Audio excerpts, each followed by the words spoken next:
Hi viewers, welcome to our channel. ప్రస్తుతం మనతో పాటు ప్రముఖ సోషల్ యాక్టివిస్ట్ కృష్ణ కుమార్ గారు ఉన్నారు. వారితో ఒకసారి మాట్లాడదాం. నమస్కారం మేడం. నమస్కారం. మేడం, హీరోయిన్ నయనతార గారు అండ్ హీరో ధనుష్ గారు వీళ్ళిద్దరి మధ్య ఒక వివాదం అయితే నడుస్తుంది మేడం. ఇవాళే నయనతార గారు ఒక పెద్ద లెటర్ రాశారు. అంటే ధనుష్ గారిని విమర్శిస్తూ కూడా ఏదో సంబంధించిన మూవీకి, డాక్యుమెంటరీకి సంబంధించిన ఇష్యూకి సంబంధించి అంటే ఇంత దిగజారుతనమా ఇదని క్యారెక్టర్ అంటూ ధనుష్ గారిని విమర్శించడం ఇప్పుడు సోషల్ మీడియా వ్యాప్తంగా చర్చనీయాంశంగా మారింది. ఒక పెద్ద హీరోయిన్ పెద్ద హీరోయిన్ మధ్య ఈ గొడవలు ఏంటి అని చెప్పేసి ఒక బండారం అయితే బయటపడింది. ఏం చెప్తారు మేడం ఈ ఇష్యూ గురించి? ఏం తప్పు జరిగింది? ఎవరి వైపు మిస్టేక్ ఉంది? మీరేం చెప్తారు మేడం? పెద్ద హీరోలు అంటే బ్లాక్ బస్టర్ అయిన హిట్ అయిన సినిమాలు బట్టి పెద్ద హీరో అంటారు. నా దృష్టిలో పెద్ద హీరో అంటే పెద్ద మనసు ఉన్నవాడు పెద్ద హీరో. అవును మేడం. అంతేగాని కలెక్షన్స్, బ్లాక్ బస్టర్స్, పాన్ ఇండియాలు ఇవి నా దృష్టిలో పెద్ద హీరో కాదు. ఓకే. అతను ధనుష్ చాలా పొరపాటు చేశాడు ఈ విషయంలో. ఎప్పుడో పాత రోజుల్లో, ఇప్పుడు నయనతార హస్బెండ్ విఘ్నేష్ శివన్ డైరెక్టర్గా, ఈమె హీరోయిన్గా ఒక సినిమా చేశారు. ధనుష్ ప్రొడ్యూసర్ ఆ సినిమాకి. అంటే సర్వ హక్కులు ఆయనకు ఉంటాయి, ఎవరు కాదనట్లేదు. అయితే ఈ మధ్య కాలం, అది ఎప్పుడో 10 సంవత్సరాల క్రితం వచ్చింది, అయిపోయింది. తర్వాత ఆమె ఇంకొన్ని సినిమాలు చేసింది, పెళ్లి చేసుకుంది, పిల్లల్ని కంది, అయిపోయింది. అయితే ఇప్పుడు వచ్చిన వివాదం ఏంటంటే 2 సంవత్సరాల నుంచి నడుస్తుందంట ఇది.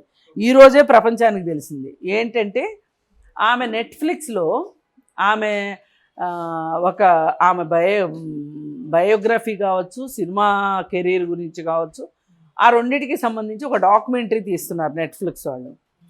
అయితే అప్పటి నుంచి ఆ డాక్యుమెంట్ తయారవుతూ ఉంది. అయితే ఈ 2 సంవత్సరాల నుంచి ఈవిడ ఏమడుగుతుందంటే, ఈమె అతని సినిమాలో నటించిన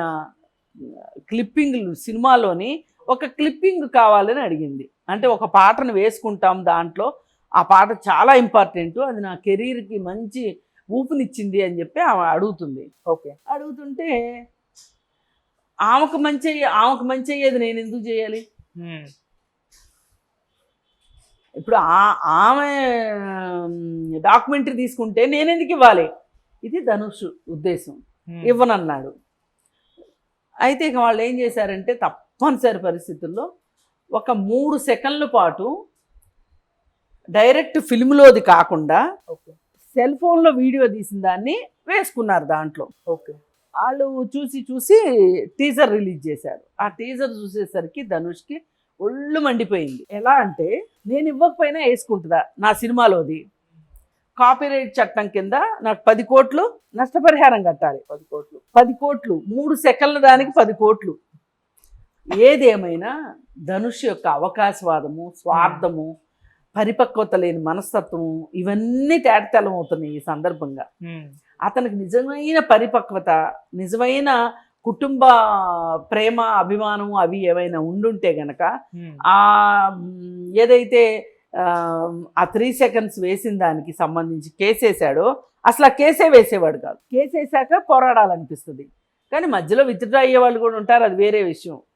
ఏదైనా సరే ఇక్కడ ఆమె అడిగింది మిమ్మల్ని, అడగకుండా వేసుకుంటే ఇప్పుడు ఆమెకి సోషల్ సపోర్ట్ ఉండేది కాదు.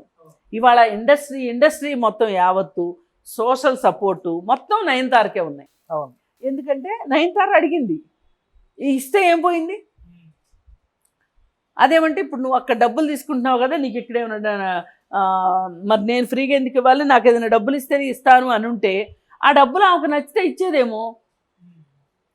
కానీ నువ్వు అలా నాంచి పెట్టడం వల్ల ఆమె ఏమనుకుంటుంది, ఇంక రాదుగా వన్సు, నేను అందుకని చెప్పి వేరే ఇంకేదన్నా అనే నీ మనస్తత్వం బయటకు వస్తుంది.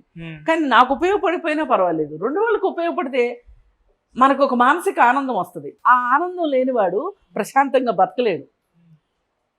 అతను లైఫ్లో ఒక రకంగా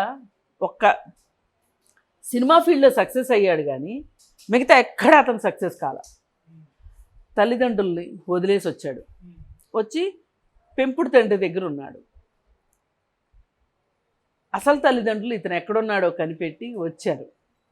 కానీ ఇతనికి ముందు నుంచే తన తల్లిదండ్రులు ఎక్కడుంటారో తెలుసు. వాళ్ళ దగ్గరికి వెళ్ళాలనుకోలే. అంత సామాన్యులకి కొడుకుగా ఉండటాన్ని అతను జీర్ణించుకోలేకపోతున్నాడు. ఓకే. నేను ఎక్కడో పుట్టాల్సిన, చాలామంది అంటుంటారు నేను ఎక్కడో పుట్టాల్సిన వాడిని, నా కర్మగాలి ఈ కొంపలో పుట్టాను అని అనుకుంటారు కదా, అట్లా అనమాట.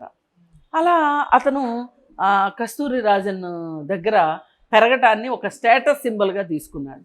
అది అయిపోయిన తర్వాత మరి వాళ్ళు కేసు వేస్తే డిఎన్ఏ టెస్ట్కి అడిగారు వాళ్ళు. మేము రెడీ అన్నారు, కానీ ఇతను రెడీగా లేడు. ఎందుకంటే ఇతనికి తెలుసు నేను వాళ్ళ కొడుకునే అని.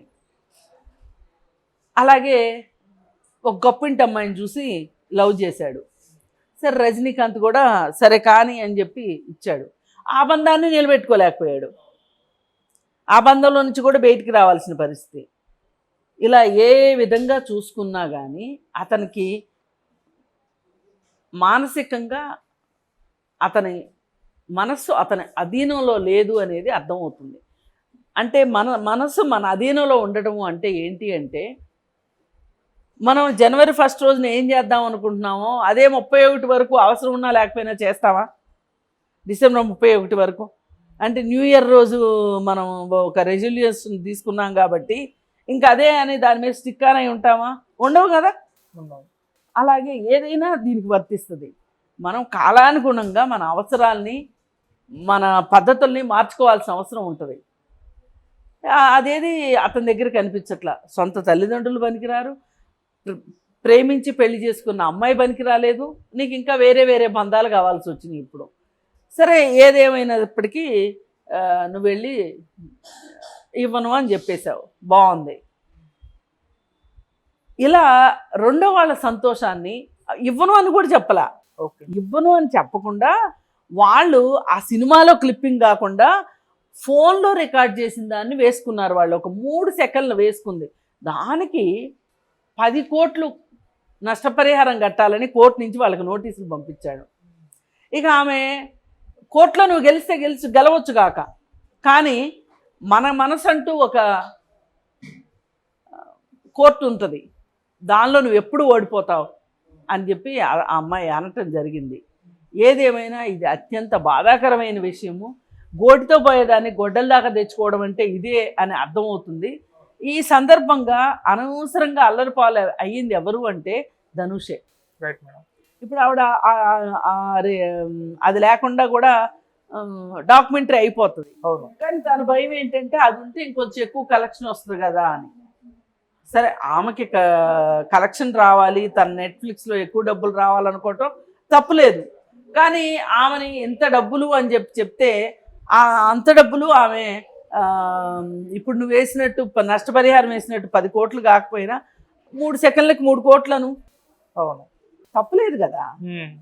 అది ఎప్పుడో తీసిన సినిమా కూడా కదా. సరే మనం ఎంత చెప్పుకున్నా కానీ ఎంత ఉతికినా ఎలుకతోక నలిపే అన్నట్లు కొంతమంది బుద్ధుల గురించి మనం ఎంత మాట్లాడుకున్నా వాళ్ళ బుద్ధి మారదు, వాళ్ళ మనస్తత్వం మారదు. దానికి పూర్తి ఉదాహరణ ధనుష్ అని చెప్పుకోవచ్చు. Right madam. Thank you so much madam.